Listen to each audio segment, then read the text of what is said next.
Cabang olahraga paramotor Pekan Olahraga Nasional 21 Aceh Sumut resmi dibuka oleh penjabat Bupati Aceh Utara, Mahyuzar di venue Bandara Maliku Saleh Rabu, 28 Agustus 2024. Cabang paramotor PON diikuti 63 atlet dari 17 provinsi dan melibatkan 47 orang ofisial. Para atlet akan mengikuti perlombaan dari 12 mata lomba. Penjabat Bupati Aceh Utara Mahyuzar mengajak seluruh elemen masyarakat untuk menyemarakan dan mensukseskan PON.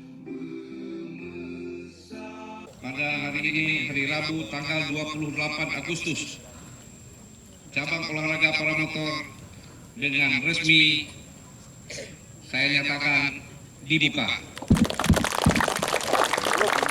Ya, kita ini upacara pembukaan dan untuk pertandingan daripada salah satu cabur di PON ke-21 Sumut Aceh, yaitu paramotor. Jadi kita ini PON ini adalah kali ini yang pertama di Indonesia pengadaan PON yang caburnya paramotor ini yang pertama, dan kita bangga karena dipercayakan oleh PB PON pusat, oleh KONI juga itu dilaksanakan di Aceh Utara.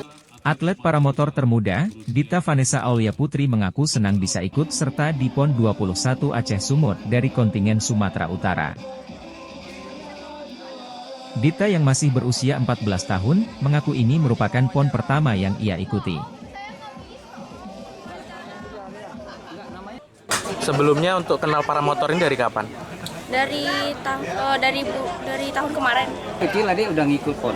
Udah main ini. Pertama kali.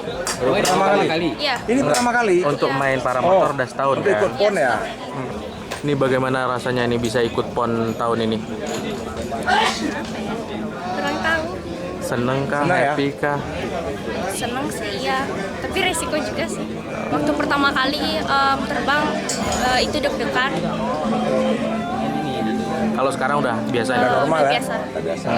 Kabupaten Aceh Utara menjadi tuan rumah dua cabang olahraga yakni paramotor dan terbang layang.